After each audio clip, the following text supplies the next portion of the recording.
Tucson and McHale.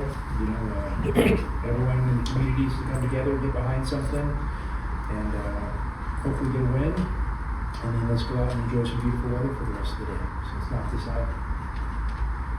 When Coach Lutz was in here before, he said that basically you guys don't make mistakes on defense and always seem to be in the right spot. So was there anything in particular after seeing them score 99? I mean, was that his opinion or your guys' opinion? His opinion. I don't know. But after seeing You guys are pretty hard on me, so I don't know. But I like a lot of mistakes. After seeing them score 99 just a couple days ago, how focused was it to try to limit their defense? I mean, I don't think we focused on them scoring 99, but we knew they're, you know, they have some talented offensive players, and, you know, we wanted to, you know, apply pressure and then, you know, make them play against size and tight windows, you know, consistently over and over and over again. And you know, I thought today just kind of felt like over time our size kind of swallowed them up a little bit. And that happens. You know, obviously I wasn't expecting that outcome today. I mean, you know, like I said, we had a big win on Wednesday, and Coach Lutz has done a great job. You know, just every once in a while, I think that kind of happens in basketball. You know, a game on the road kind of gets away from us. So I'm sure they had some, you know, some shots that, you know, they normally make that didn't go today. Maybe some free throws, and then, you know, then sometimes it gets a little tough to play from behind on a road in an environment like this. But yeah, I don't know. I thought our guys consistently, the defensive effort was pretty high level. It wasn't flashy, but Delhi had 11 points. Just, you know, is it nice to kind of get that monkey off his back? I mean, I don't know if it's probably more like a koala. Yeah, I mean, I don't know. I mean, you know, Delhi's been good. We had a good conversation yesterday.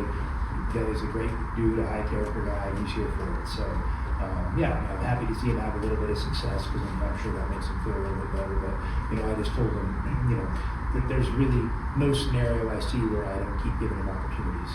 So he's earned that, he deserves that, and our team needs it from him. So it was great contributions from him today.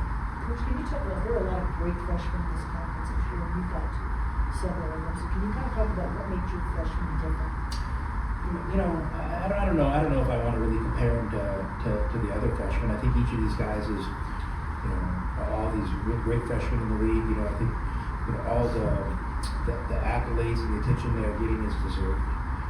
You know, having, you know, being able to see a lot of them play and coach some of them, you know, kind of up close. You know, it's a special group, and our guys fit right into that. I mean, the thing I would say about our guys is, you know, our guys are part of a team where even though they're great freshmen, you know, the program's bigger than them. And the program's bigger than all of us. It's bigger than me, bigger than the players. And they've come in and they've openly accepted that. I think that's a really powerful thing. You know, we have 4 freshmen, you know, in our top 8, and they all seem to be, you know, hitting their stride and kind of improving over the course of the season. Well, there's been a lot of talk about the freshmen on this end of the show, but Jamie Riley, he seems to do a great job of picking the spots throughout the game to go. I don't want to get everybody involved, just your thoughts on his ability to do that. I mean, James is just a really good player. He's having a great year, and, you know, he seems to be making all the right decisions. So, you know, I mean, today was another game where, you know, he put his marks on it when he had to, and then, you know, when he didn't have to, you know, he kind of gave a lot of space for the other guys to shine, and that just says a lot about him as a player and a person. Tommy, you started the season 13, 14 in the polls. I can't remember. You were high on the team before it started. What do you think the posters missed that you saw? I mean, I don't know. That's hard to say. I mean, I just think that, you know, obviously haven't done this for a lot of years. You know, you maybe have a little bit of a feel for what you have and people on the outside understand. And you know, I think we're in a society where, you know, when there's something positive happening, I think a lot of our minds go to, well, what's wrong? What's negative? Well, you know, how can I separate myself from a media person and have a little bit more knowledge than somebody and find in the flaw? And so I just think people maybe looked at us and thought we were young, thought we couldn't shoot good, just things like that. But I felt really good all along about the collective pieces we have. I mean, I'm not going to sit and act, you know, and say I expect it to be right where we're at right now, but, you know, I'm not blown away either. You know, I mean, for me, I want to get to this press conference. I want to go, you know, kind of hang out with the guys on the 2001 team, you know, tonight in that group, and kind of celebrate them because they deserve it. And then I practice for Kansas tomorrow. That team, those guys are already spending time with the players, or is there any interaction? I understand some of them obviously practice yesterday. Yeah, I mean, those guys are around. They were around. They were in the locker room kind of throughout the day today, and before the game, halftime, after the game. But one of the great things about this program is when you play with this program, it's something that sticks with you for the rest of your life, and you're going to always be a special part of what we do, and we want to make sure that our former players and our alumni feel a connection, and our current players understand how important that is, because our current players are going to have that connection with their future players. And it's not a complicated thing, and honestly, it brings a lot of joy to all of us. Coach, during halftime, we saw the 25th anniversary team celebrated. What does it do for the locker room, your guys, when former players come and visit the campus?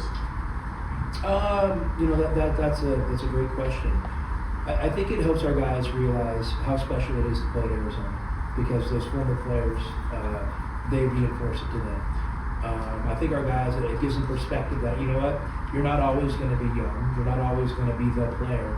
Pretty soon you're going to be the fan or the parent, and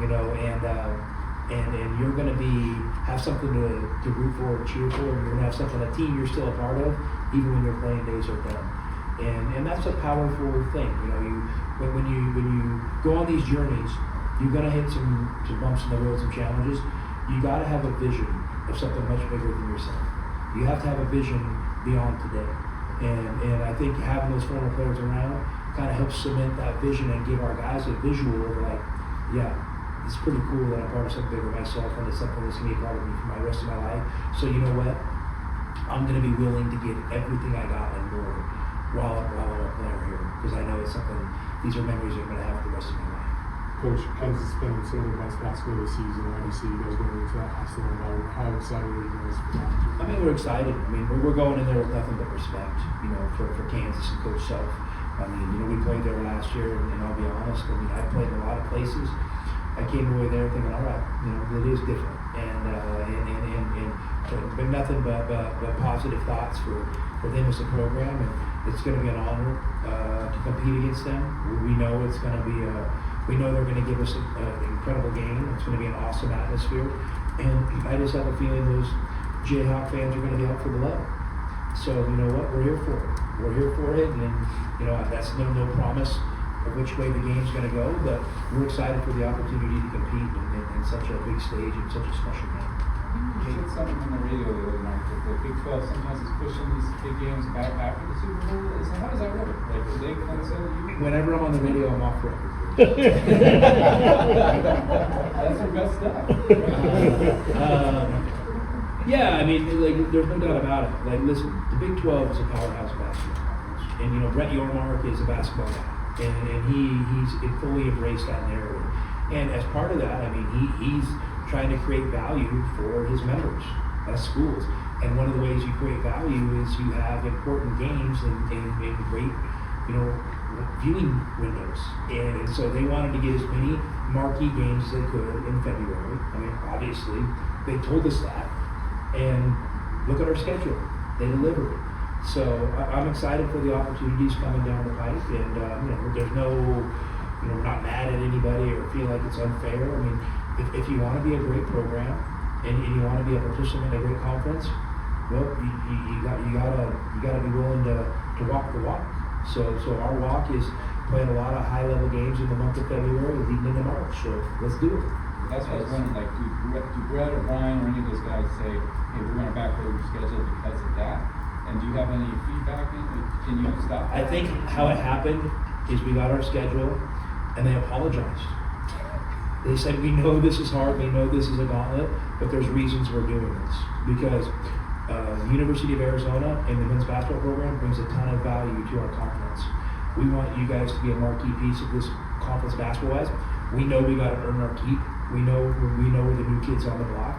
So we're not walking in with hubris or thinking we should be, we're deserving of everything. We know we got to earn it. So we got a great schedule, but like I'm sure BYU saying the same thing. I'm sure Houston's saying the same thing. I'm sure Texas Tech's saying the same thing. We all kind of have this similar gauntlet down the stretch with Kansas, So yeah, we know it's going to be tough, and You know, we know we're gonna probably take a few on the chin, but hopefully it'll make us better. Jaden Bradley is sort of the level-headed, mature, just veteran of the team. So when he has a couple of big-time dunks like that, what does that do to juice up the locker room? I mean, I think our guys love that. You know, our guys love JB, and then they all looked up to him as a person and a player. So you know, when he does that, you know, the unk of the group, you know, so to speak, I think the guys get pretty excited for him, and it's fun to see. Did you hear about, I don't suppose you heard Richard Jefferson's halftime video? I did not. He said he said for the first time, I believe this is a team that will return to the Final Four. I don't know, what do you, I don't know. I mean, okay, Bruce, you're always trying to get me off my day-to-day, right? Honestly, I'm excited for the Kansas game. I know this team has great potential. I'm not going to make light of it, but I also know there's a lot of work to be done. There's a lot of challenges ahead, and I know that, you know, at inopportune times, things sometimes don't go your way. We're not scared of what's ahead of us, but by no means, you know, are we acting like we've been anointed. You know, I know there's some really good coaches in this conference. I know they're licking their chops for a chance to play us. Okay, and you know, and we're going to have to tee it up, and we're going to have to compete. You know, one team that I'm seeing that no one's talking about is Houston. They just keep kicking ass. Kicking ass. It's what they do. That's what they've done for like the last 4 or 5 years. So, you know, let's understand. There's a gauntlet coming, and there's some real challenges, and we're going to have to answer the bell. With that gauntlet coming, how do you keep the players focused, not too relaxed, not looking ahead, and being prepared, like you said, to look to Kansas, not look ahead, not think about March or anything like that? We always talk about day to day, you know, possession by possession, you know, media timeout to media timeout. You know, you just break it up in segments because those are what drive success. So you need to focus on the things that drive success. You don't need to focus on, you know, potential outcome down the way. That's why we have you guys.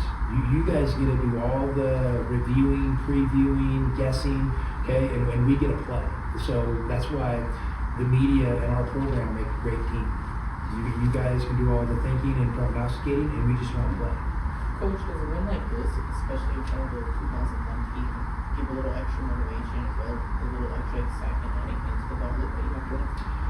I mean, I don't know. You know, I think our guys, you know, are excited to compete on a nightly basis. You know, today, you know, to me, it just felt like a little bit of that game. We were a little choppy. You know, just and maybe, you know, took us a few minutes to catch our second wind in that game today. But I think our guys love competing. They love playing together. They love practicing. I mean, we had, you know, a few guys dinged up and a few guys sick this past week, and you know, I expected some more days off, and guys literally showed up and said, "No, coach, I want practice today." And I'm like, "Thank you." You know, we have some guys that are about the team and love playing together.